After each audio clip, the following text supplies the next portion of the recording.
दोस्तों, बीजेपी में राष्ट्रीय अध्यक्ष का ऐलान नहीं हो पा रहा है, लेकिन क्या आप जानते हैं कि मामला आखिर अटका का है? नहीं जानते हैं तो चलिए हम बताते हैं। मामला अध्यक्ष के कुर्सी पर बिल्कुल नहीं अटका है। बीजेपी तो जब चाहे अध्यक्ष बना ले, लेकिन असली मसला एनडीए के भीतर है। असल में बीजेपी सिर्फ अपना अध्यक्ष नहीं चुन रही, वो एनडीए के अंदर तालमेल भी साध रही है। क्योंकि इस बार खेल सिर्फ बीजेपी का नहीं है, नीतीश कुमार और चंद्रबाबू नायडू भी है इस गेम में। बात चल रही है एनडीए को अब एक राष्ट्रीय संयोजक चाहिए, यानी ऐसा नेता जो सभी सहयोगी दलों को साथ लेकर चले। पहले नीतीश कुमार का नाम आया था संयोजक के तौर पर, लेकिन बात नहीं बनी। अब जब लोकसभा चुनाव हो चुके हैं और कई राज्य चुनाव भी सामने है, जैसे कि बिहार, बंगाल, तमिलनाडु, बीजेपी चाहती है कि गठबंधन मजबूत हो। मीडिया रिपोर्ट्स की माने तो एनडीए के सहयोगी दलों ने बीजेपी से संयोजक बनाने की मांग की थी और बीजेपी भी इस पर पॉजिटिव है। बीजेपी के राष्ट्रीय अध्यक्ष के चुनाव का अभी तक ऐलान नहीं हुआ है। इसी बीच बीजेपी के नेतृत्व वाले एनडीए गठबंधन के संयोजक नियुक्ति करने को लेकर भी चर्चाएं तेज हो गई है। बताया जा रहा है कि बीजेपी किसी वरिष्ठ नेता को ये जिम्मेवारी दे सकती है। लोकसभा चुनाव 2024 से पहले बिहार के सीएम नीतीश कुमार को भी एनडीए के राष्ट्रीय संयोजक के रूप में प्रस्तावित करने की बात सामने आई थी। उस समय हुआ ये कि एनडीए का संयोजक नहीं बनाया गया था। वहीं एनडीए में चंद्रबाबू नायडू की भी पार्टी है। केंद्र में एनडीए की सरकार में नीतीश और चंद्रबाबू नायडू की पार्टी का अहम रोल है, वो तो आप सबको पता है। बता दें कि राष्ट्रीय जनतांत्रिक गठबंधन का अभी तक संयोजक नहीं रहा है। यदि अब एनडीए संयोजक नियुक्त किया जाता है तो ये पहली बार होगा।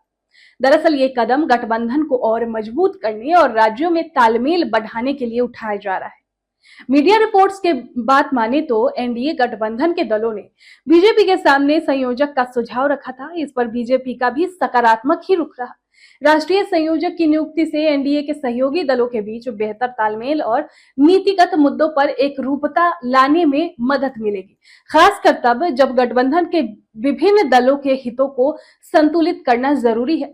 दरअसल आने वाले समय में बिहार, बंगाल, इन सभी जगहों में चुनाव है।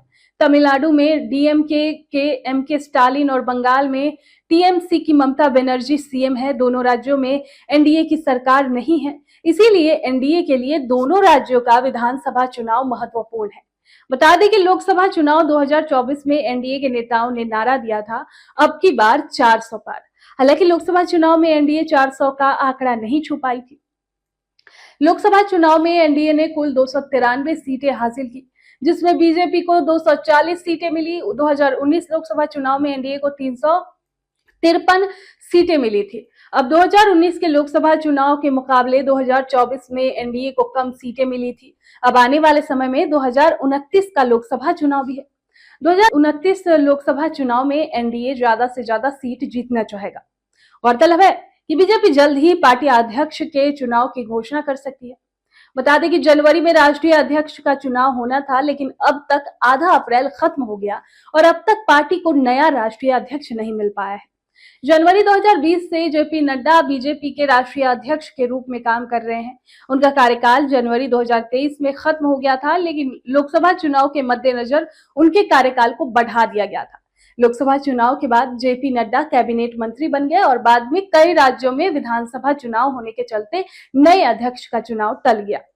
लेकिन अब सवाल यह है कि क्या बीजेपी पहले संयोजक का नाम सामने लाएगी या फिर अध्यक्ष का, या दोनों का ऐलान एक साथ होगा? और सबसे बड़ा सवाल, क्या नीतीश और नायडू इसमें साथ आएंगे? जो भी हो, बीजेपी के नए अध्यक्ष का इंतजार अब लंबा नहीं चलेगा, क्योंकि 2029 की तैयारी अभी से शुरू होनी है। खैर, वो तो आने वाले वक्त में पता चलेगा कि बीजेपी किसको अध्यक्ष चुनती है। उससे पहले इस पर आपकी क्या राय है, कमेंट बॉक्स में हमें जरूर बताएं।